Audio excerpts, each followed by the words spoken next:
Welcome to another episode of the No More Wasted Days podcast. I'm your host, Sarah, and I have such a treat for you today. I feel like I say that every single time, but this one is going to be a real treat for you if you have been a longtime listener of this podcast. I have as a guest Heather Pennell. If you didn't know, Heather used to be my co-host on the No More Wasted Days podcast. I was so excited to sit down and talk to Heather because it's been a while and it was like we got to catch up and you get to catch up along with us. Heather's going to share coming through the other side of burnout. And that's what she was experiencing midway through the year last year and even through the end of the year. She has some amazing, helpful tips and tricks if you are feeling this type of burnout in your life. And she even has an amazing new program called the Real Life Reset that we'll talk about as well. And if you're curious about that, the link is in the show notes. We also get to hear all about Heather's 5-year alcohol-free anniversary and what she's looking forward to in her alcohol-free journey moving forward. I'm pumped for you to listen to this episode, but before we dive in, I just want to remind you that you can always hop into my Daymakers community. The Daymakers is my favorite place to be. It's where I get to link arms with other sober baddies, people that are in different areas of their alcohol-free journey, and I meet with these members once a week for a group coaching call so we get to connect.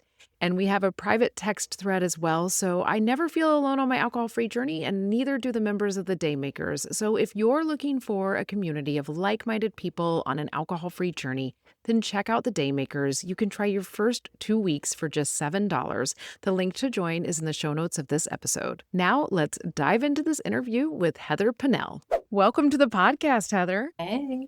I'm so excited to have you on. I've been looking forward to this since we had our time all set up. Me too. It has been too long. Thank you for letting me be a guest in this chair today. Yeah. Oh, I'm so excited. And I bet our listeners that have been around for a long time are going to be super stoked that Heather's back for a second. And will you catch us up on what's been going on last year, like for the past year since everybody's heard from you? Yeah. So I think our last episode was in September. And universe had like interesting timing. I had a really significant flare with rheumatoid arthritis and was so sick and just kind of trial and error with lots of meds. And that is just in and of itself very stressful. And it can make your mood a little interesting, to say the least. So I was on the upswing and then my apartment flooded. I remember that. Yep. That was right before Christmas. And the upstairs, the sprinkler system burst in the upstairs and it went all the way down. So we had to move in like that day, stay in a hotel. And as my bestie always says, right here at Christmas, right? So it was literally 10 days before Christmas. And I completely overdid it, pull it off for my daughter because it's yet another change. Luckily, it's in the same complex, and I wanted her to see it for the first time looking together, and she never saw the old apartment the way it was. That was really important. So at the beginning of the year, I made my word of the year expansion, and I got really curious about, okay, obviously the burnout is real, and apartment floods, health issues. So what can I do to stay consistently regulated so that when things like that happen, I would prefer them to happen again. And like medium level stuff is going to happen all the time, life is going to be super lifey. And I really thought about how can I stay consistently regulated and increase my window of tolerance so that, I'm not spiraling over those medium things I was just talking about that I can't control, because a lot of this I was experiencing was I had no control. So I was looking for some control. So that's what I focused on the first 3 months. And then I turned 5 years sober in April. Yes. I thought you were at 5 years. I was really like, oh, is it 5 or 6? I'm always trying to give you that extra year in my brain. Aw. And you just turned 7 years. Congratulations. Thank you. I know. So how does 5 years feel? It feels really good. I got another 2, of course, to commemorate. It's a lantern. Ooh. Oh, cool. It's like a camping lantern. Yes. And I'm an indoor cat. And what it signifies is like clarity and the light on the other side, right? Oh, and the light I was able to see because I'm alcohol free. Yes. So I have a question for you in being 5 years alcohol free or sober. Do you feel like you are a 5-year-old, or I'm always having this debate in my brain. Do you feel like you're a newborn? Do you feel like you're a 5-year-old? Do you feel like you're an adult alcohol-free person? Do you know what I mean? Like, where do you feel on your alcohol-free journey? Like, what's your age of your alcohol-free journey, Heather? Wow, that's a good question. I'm gonna say 13, and I'll tell you why.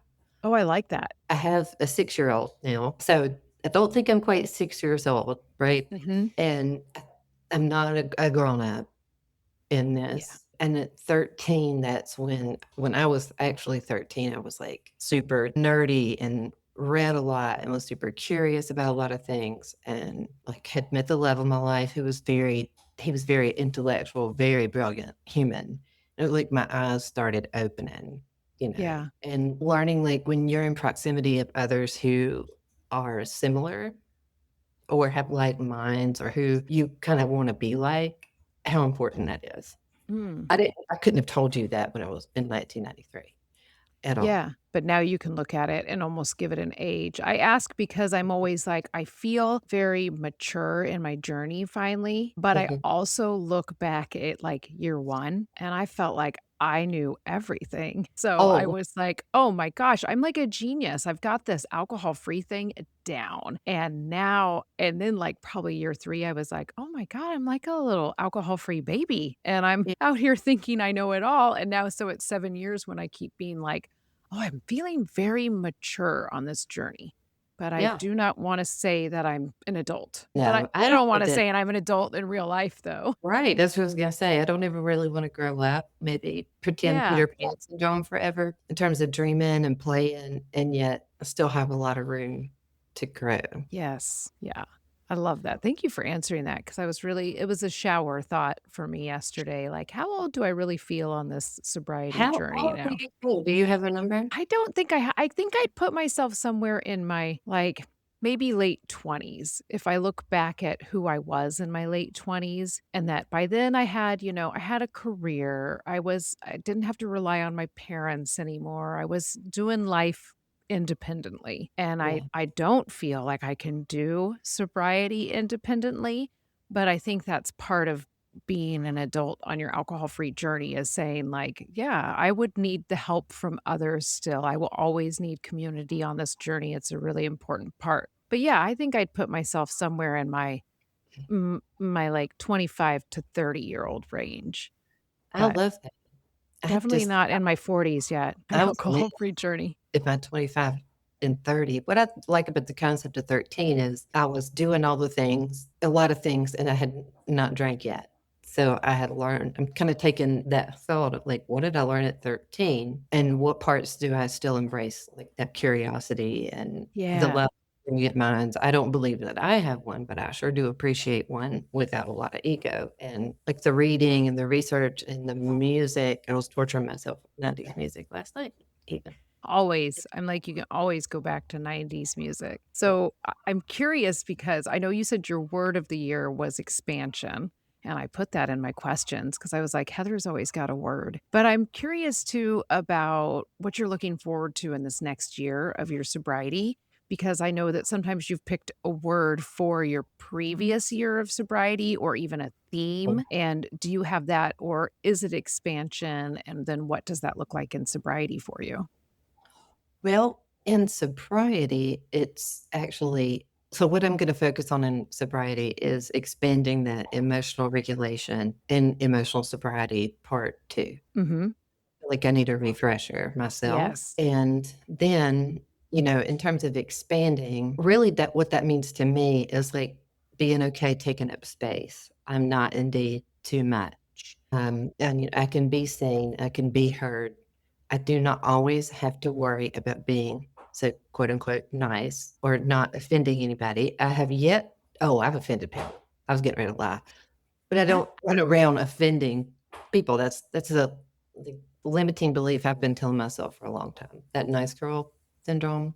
Mhm. Just being able to take up space and be seen, like I said, and be seen in recovery and just talk about it like I would talk about where I got my shoes. It's just Yeah. plain. and expanding the pride around it and shrinking that guilt or shame that I ever had to struggle in the first place. Yeah, I think that's a huge part of it. That's so interesting that you say that because I was thinking about the other day, like one of the things I was the most afraid of was having to tell people that I didn't drink and worrying about their reaction and how very little I care about that now. Yeah. And I really am able to now say, like, if somebody's got a negative reaction to my sobriety, that Mhm. is a reflection on them. Because Yeah. I've met so many normies who could care less that I don't drink. When I say, "Oh, I don't drink," oh, like, they don't say congratulations, they don't like, they just are like, alcohol is not a thing in their head that holds any power over them, so they could Mhm. care less, but it is the people, like and for me, it's nobody in real life, it's trolls on the internet that say rude things, and I'm always just like, "Well, I'm not gonna reply back to you because you won't like my comment, but if you're having a negative reaction when somebody says that they quit drinking, that's definitely something to check yourself on. It's like Absolutely. red flag. Yeah, yeah. I went to Nashville with a group of friends, not too long ago. We went to see Ethel Cain in concert, and we did, like, the honky tonk stuff and a drag queen bus and a ghost tour. Had a blast, and Nashville is a very big drinking city, Mhm. right? And I didn't drink. I enjoyed Diet Cokes. They had recess on the drag bus. Oh, nice. They have it was, like, watermelon flavored in, like, a thin can, so I got to be able to hold my drink up and, dance to poorly to old hip hop music, and it was so freeing to be freshly 5 years sober, and when people are like, "Hey, do you want a shot? A Jello shot?" I'm like, "No, thank you. I don't drink," and nobody cares. They really Yes, don't. nobody cares. Like, I was just thinking about it because went and saw some old friends that I hadn't really we just hadn't seen each other in a long time because they live 3 hours from us, and, we have kids, and they have kids, and we drank together, and they knew we didn't drink anymore, and we've hung out with them as non-drinkers, but it was so easy, and I was still so worried going into it. Nobody cared. Nobody at the party cared. It was just like and I even mentioned a few times like, "Oh, I don't drink, da da da da," but people were like, "Okay, that's fine." And I don't feel like any this is the one of the things, and I hear this like within the day makers and within DMs that I get to, is people will say, "I don't wanna make other people feel bad about their drinking." I don't think anybody at that party felt bad about their drinking. Like, if they were Yeah. drinking, they could care less, because that's another thing. Normies don't feel bad about their drinking. Not at all, and Like yeah, and if they feel bad, maybe the reframe is you've held a light to something that they might need to think about. yeah, yeah, and you don't need to feel negatively that by you doing something positive for yourself that and it's hurting somebody else's, like, not even hurt like, kinda hurting their feelings, I guess, or making them think, "You don't have to feel bad about that," and it kinda leads Yeah, into like, last year, I know you were feeling like you were experiencing super burnout. So mhm, you had to tell a lot of people, like, "I cannot do that," and you had to set boundaries, and that's something where we're all feeling very we feel like if we set a boundary, we're gonna hurt people's feelings, and it is like, if you don't hurt people's feelings, then those are your people when you set a boundary, right? But if you set a right, boundary and you hurt someone's feelings, that's very telling about them and telling you, like, whose side they're really on. But mhm. how are you doing this year? Like, how has it been going a year? I know you haven't been doing the podcast. I know you have a full-time job now? Well, I Or decided to go all in on my coaching in the oh, good. spring, and, I've been a social worker since the earth cooled, and I love it, and there's lots of skills that I have, obviously, and from that, and I think sometimes we can try to really, really make something work, and it's just signs just keep coming that this is just not working, and it's okay. Yeah. It is okay. And with, like, that 3-month focus of emotional regulation, I was cleaning, imagine that, and I had, like, an aha about, kind of next steps for my coaching because I've been doing it for 3 years now. Yeah. So, that's what happened with that, and I know we'll get to it, and this for the first 3 months, I took a lot of data, truly. I logged, like, what is working and what is not. I did a lot of research on burnout, emotional regulation, and the science behind it because, I love me some science, and it lands better in my brain if I have scientific evidence behind it. And I love the why. Okay, like do this and this, but why? How does this work? Mhm. So I tested everything, kept a daily log, and noticed that like that window of tolerance was improving. And I say it. You've heard me say that I aspire to be as unbothered as my cat. I Yes. wouldn't say that I am unbothered, but I am far more calm and I don't know, just less affected by all the like noise around me. Mhm. So it takes a while to recover from that level of burnout that I Yeah. was experiencing, after a divorce, after cancer, getting sober, having a baby, I don't know, moving, a flood. That's a lot, Much. but it takes a while, and you can chip at it every day without making it your entire identity. Meaning, I had to make staying sober my entire identity that first year because that was a dumpster fire. So now I'm able to like balance a little bit. Yeah. Yeah, that makes sense. So, what was your most interesting thing you found out in all of your research of burnout? What's the one big fact that sticks out for you or big piece of data? I would say the biggest part is like the cortisol being so high when you wake up in the morning is the peak of it, and how to not start your day with that frenetic energy. Like I used to literally feet on the floor and bolt. That's because my cortisol was running extremely high. So I found that to be really interesting. And then delaying my phone by a minimum of 10 minutes in the morning Okay. and adding like a protein to every single thing I eat, even if it's a snack. Yeah. And just in the breathing. I can't remember what it's called right off the top of my head, but it's 4-7-8. I Oh, have yeah. found that to be really helpful. That particular pattern works really well with me. Yeah. And so the cortisol and then being so high, and then in the evening, like why do we wake folks who don't drink who wake up at 3 in the morning? That's either blood sugar or a cortisol spike, right? Mhm. And then you can't go back to sleep. So then you have poor sleep throughout the day. So I just kind of calmed from the time I got up, even through the night, and Yeah. collected my data on that. But the cortisol in Okay. the morning being the highest, that surprised me the most. And is that for everybody? That's just like how a body works, that your cortisol is kind of all because you rested, so your cortisol is the highest it's gonna be first thing you wake up? Yeah. So what I do is I wake up and I delay my coffee also. That is Yeah. hard. I was gonna say because I have my pre-workout because then I work out in the morning, and I'm like, "Oh, that's something to think about." I do eat a snack before I work out, so I have some protein first thing in the morning. Yeah. I usually try to go out on the deck or raise my window and get some kind of sunlight Yeah. for at least a couple of minutes and then water, and I just don't touch my phone. And sometimes I don't even touch it until I'm leaving at 8 o'clock in the morning. Oh, wow.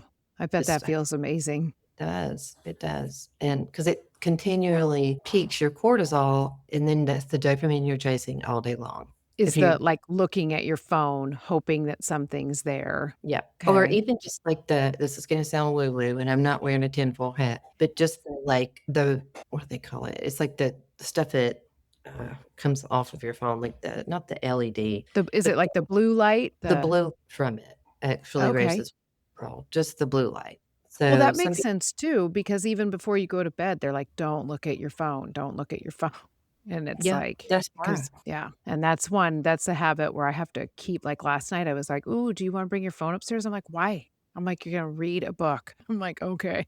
Every night you're gonna read a book. I feel like I say this to myself every night. I have to parent myself and be like, "No, no, no." But yeah, I'm like, the phone in the morning is something where I keep being like, "How can I delay it a little bit more? Just a little bit more?" Because there's things that I'll start looking at right away that I think are necessary, but a lot of times it's like for entertainment while I'm eating my pre-workout snack and, getting my contacts in and taking little phone breaks, and I don't need to do that at all. So that's I'm gonna add that in because I feel like that would be an easy an easy thing to put in there. So I love that. That's very Yes. interesting. That could be helpful. I will start a podcast, like, I'll have them queued up and then turn the phone over while I'm making breakfast or what have you, Yeah. or I'll turn music on my TV, so that way I can hear some music and stuff, but I'm not staring at a cell phone. And Yeah. that's a way to like kind of jazz up your morning without, just scrolling, starting with a doom scroll. I don't watch the news, so I definitely don't do that. So those are some little things that I do to make it feel. And at first, I felt like I was jonesing for it. I was just like, oh my God, this is the longest 10 minutes of my life. I And bet. I know. That's what I'm thinking, and I'm like, "Oh my god, that sounds so hard." And then I think about it, I'm like, "Okay, my phone's already on a charger for the night, so I just don't pick it up." Like, I go into the bathroom, do my thing, come out, still don't pick it up. Like, I just need to delay the pickup a little bit. and I feel like does it help overall with your? Because 'cause I've been struggling with this a lot, just the urge to look at your phone? yes, Okay, because that's absolutely. something I keep being like, I gotta, like, notice that urge pattern in me because it's just driving me crazy. Have you Yeah, heard it of does. the Oh, go ahead. Okay, I was gonna say, have you heard of the Bricked app, or I don't know what it is. It's like I think it's a device you can put your phone in or else you link it to, and it sounds like it makes it so you won't see any social media apps, like, all your social media apps are bricked, basically.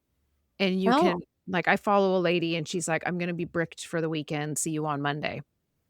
oh, And I I'm just no, I've never heard of that before. I'll look I'm into that. That's pretty neat. I know, because we were even thinking, like, for our kids, because our kids are so addicted to screens. If you Mhm. ask them, they're not. They're like true addicts. If you ask them, "No, we're not addicted to a screen." But I have been like, I wonder, because I think that then it would give you something else to, like, earn your bricked hours and give you almost that dopamine hit from something that's actually positive, but I need to look at it more. I'm sure somebody listening right now is, like, screaming at the phone being like, "It's called this." Yeah, let us know. I wanna know. I just learned about it. I'm today old. Yeah, I know. And I'm always like, "Hmm, what is this?" And now I'm starting to hear it more and more because, that's just I feel like your brain is awake to it, but it's just kinda like so I was gonna ask, what tools have you implemented on your journey of getting past your burnout? But you kinda answered that. Were there any other ones that you wanted to share? Because I do think burnout is so real, and especially in us that have an addictive personality, you can get addicted Mhm. to doing too much, and then it's hard for you to admit that you have a problem. Like, it's just hard for us to be like, "I'm burnt out. I need a break." So what other tools do you have? So what I do, because I'm the person that feet hit the floor and took off, I think that's just survival mode and that cortisol and probably just ran on adrenaline for 40 years, 40 some years. Mhm. So I intentionally have what I call my holy cup, which is just a cup of coffee, and I drink it from top to bottom. Like I finish it. I don't do anything else. I don't walk Ooh, and do it. I don't multitask, do 42,000 things. I sit down and I drink it. I might look at my Kindle. I might like jot some things down. But that right there is prep for me, for people who are extremely have a propensity to overfunction. yes. Just sort of really help. And the slower you do anything, whether it's brush your teeth, have your holy cup, I don't know why I couldn't call it that. I don't know, I or I could love it. the slower you do anything, the slower you walk, the slower you, like I said, brush your teeth, put on your lotion. Like the more your nervous system comes down and the more regulated you stay. And I used to go 104 miles an hour. Oh, If you had ever walked with me somewhere, you'd be like, where is the fire? Where are we running? And that was from years working in a hospital where you just run walk basically. yeah.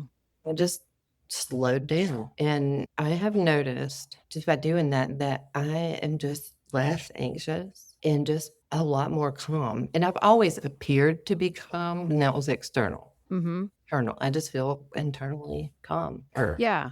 I was gonna say, well, and you have a very calm voice. You have like your inflections are calm, and it's just so I could see that people would be like, "Oh, Heather's saying she's burnt out. What is she?" I how mean, when you were telling me, I was like, yeah. Like I know everything that's going on in your life. That makes complete sense." But I also think some people don't think burnout is real. There's a lot of women are told they can do it all or that we just have to do it all. And it is like, no. And when you say do things slower, there's Mhm. this part of me that's like, I can't. Like, there's this little, Oh, and yeah. then there's this bigger voice because I've worked on this kind of stuff, but I need to remember to do it more that goes, it's not going to take that much longer if you slow down. Like, Right. and it Yeah, really doesn't. it actually helps you. Or, I have raging ADHD, real heavy on Oh, my yeah, A. I wanted to talk about that. I had a question about it too, but go ahead. By doing the things that I've been doing, I can concentrate better. I have a lot more clarity. I could find my words easier, and I don't lose things 24/7. Yeah, because that's what I was gonna ask if it helps with, like, the side quest piece of ADHD, because Mhm. I have like, right now, I am, like, battling that of, like, I went to start this thing, but then I opened this thing, and then I started this thing, and then remembered I needed to and I'm like, "Do one thing and cross it off your list, and everything's gonna go faster," and I'm like, "Oh my gosh." Just So describe my life, and oh, truly, like, when I was doing the first real life reset group, I have to brag on myself. Yes, I'm gonna brag on myself. I had bought yes. a TV console, and instead of, like, trying to put it together the moment it arrived, 20 minutes before I go get my kid, which is very, very much something I would do, I Mhm. waited until the morning where I didn't have clients until like 11. I read the instructions, laid out the parts, and I put the whole thing together start to finish. And do you think you did it faster than you would have if you would have tried to, Oh, like 100%. And uh, I didn't want to throw it off the deck, which if you like, I have a ton of patience in this world, but putting stuff together, not so much. I just put it together. And I taught myself after, then you can take a shower and reset again before you see your first client of the day. And that's exactly what I did. oh, that's see, these are the little things I need to remember. I feel like I'm better about reading directions and taking time with that stuff just from all the things we've had to put together with our house build. But and it's funny when we work with other people who haven't built a house, when somebody comes in to help us do something, they're like, "Oh, we don't need these directions." And me and Ryan are both like, we should probably read the directions. It just makes everything go a little Yeah, faster." I used to read directions, I would have parts left over and be like, "Well, I don't need them." And it was just shocked, and I'm like, "Okay, wow." Like, I did that, and that is so anti-me. That is not how I move through the world. It is how I stay frustrated and anxious, though, by Yeah. doing too much too fast, and then Mhm. do it. My daughter gets home, and she's like, "What's this? What's that? What's this?" And then my golden retriever's running around, and Kitty, my cat, stole a part, and I'm like, "I wonder why I'm so stressed." You're like, "Why cou how could this be?" So, with all of your research you've done and going into coaching full time, I know you've put together a program called the Real Life Reset, and Yes. I want you to tell us all about it. I know you've done 1 round of it so far, and I think that it is something that would be great for anybody at any level on their alcohol-free journey, but I think especially for those people who are even farther along and kind of because I feel like a lot of times in that first year, you can be really busy doing stuff, and then that leads to that burnout feeling almost. I have one person, though, that is very new, like, maybe 40 days in, Mhm. and they meet with me one-on-one, and they did their reset, and I promise you, I'm so proud of this human, and, like, they're like, "Let's work on emotional sobriety," and I'm like, "What?" I was like, "Well, to be careful, right? Yeah. We don't wanna overwhelm ourselves. We all know this, and I think maybe learning some of this along with being new was part of it. So, again, I was cleaning one day, doing the most mundane task. I was cleaning a shower, and I was like, "Okay." People always ask me, "How did I quit drinking? How did I lose 90 something pounds? How have I been a social worker for 26 years?" Because it's a hard job, you know? You were a Yeah. teacher, you get it, so it's Yeah. similar. And I'm like, "Okay." And then I had the flood, and then, life was life, and then I did all that research, and I was like, "Why not put everything together that you have learned, that you have done into a cohort and invite people to come learn about it?" And I did it with them and will and do it every time and will continue to do it with them because Mhm. it's important for me, and they teach me things every single week. So basically what it is a 40-day group coaching program, and it's built on a simple premise. You don't feel like yourself anymore, and there's a biological reason for that. Because I think we think we're flawed if we can't do everything, be all to all people, push, push, push, push, push, inbox is full, texts are unread. We got to do it all, and then we can do nothing sometimes, because we just freeze. And Yeah. each week, it's a 5-week program, and each week we go over basically your whole life: sleep, mornings, food, anxiety, motivation, and the habits that make all of it stick. And we meet twice a week. One is a teaching call, and then have a private community, and then, I ask quizzes and we learn and talk about it. And I usually assign one tiny small action step. For example, week one is why do I hate mornings? And then we just do one thing that week. And, week two, food and energy. And it's not a diet. I do not believe in diets, Yeah. but it's also just understanding like how blood sugar affects your mood and your sugar cravings and your 2 p.m. crash. And then week three is alcohol, anxiety, and sleep. And I had folks that were quote unquote normies. I had folks that were like I used to be at current, and then folks who had not drank in a long time. So I had a Mhm. mix. That was nice. That's cool. And motivation is the fourth week. Okay. Why years and how to get it back. And then week five is the consistency bridge, how to make everything we've learned actually last, not for just 40 days, but for real life. Yeah, because that is always the piece. I feel like when people get done with a program, they're like, "Huh, now I can stop doing these things for a minute." And you're like, "No, no, no, no, keep Yeah. going." And Yeah. to take it deeper, take it to the next level. Oh, I love that. I think it's perfect for, I mean, anyone really, but I think it pairs so well with ditching alcohol because those are so many of the things you have to tackle right at the Yeah. beginning of your alcohol-free journey and to do it in a slow way. So I'm going to share the link to the Real Life Reset. The next one is starting, is it June 15th? Yes. Okay, which is perfect. This will actually air on June 2nd. So Oh, cool. if people are curious, go look at it, and I'm gonna talk about it a few more times as it gets closer to, so if you're part of my audience, you're gonna hear about it a few times because I think that this is such a great resource for people, and especially for us midlife women who are trying to do too much. Yeah, and it really helps folks. The feedback that I got was unreal. I'm in menopause, and my folks were either premenopausal, perimenopausal, or menopausal, and they were noticing decreased symptoms with their hormones as well, like less Yeah. irritability, better sleep, which is a big issue. And so I just wanted to say that to you. And I built the content in a place where you can go back and look and read and upload worksheets and stuff. So it's all pretty intuitive for accessibility. Yeah, If you and miss one, right there. If you want to pull the worksheet, it's right there on your computer. It's. yeah, cool. I love that, and I saw you were doing when I saw it, I was like, "Oh, what's Heather got?" I And then noticed that, or you said that. Thank you. y I appreciate it. yeah, I was like, "That's so awesome." So, because I was always telling you, you gotta get a little something something." Yeah. Yes, and sometimes it just takes just a few boring months, and I'm not boring, and I don't know No. how to I've never really felt bored. Yeah, what's bored? No, isn't it? Of doing the same simple, small things over and over, and the payoff is huge. Yeah. Oh, I think it's gonna be so cool. So I will link that in the show notes to this episode, and I'll also talk about it in my stories and stuff so people know. But after people are done listening to this, I know they want more Heather in their lives. So where can they find you? So on Instagram, it's at Heather Pennell Coaching, and that's Pennell. Just shoot me a message, come follow. That's where I hang out most of the time. I'm going to try to figure out TikTok. That's my next thing. You know how I am, Zero. It's the TikTok. I don't understand. It's the Even same. me and TikTok, and it's where I started. And sometimes I'm like, TikTok, I don't know about you. Yeah.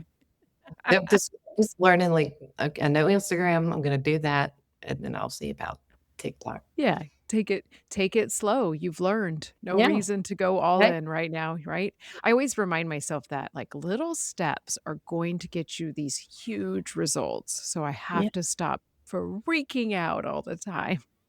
yes.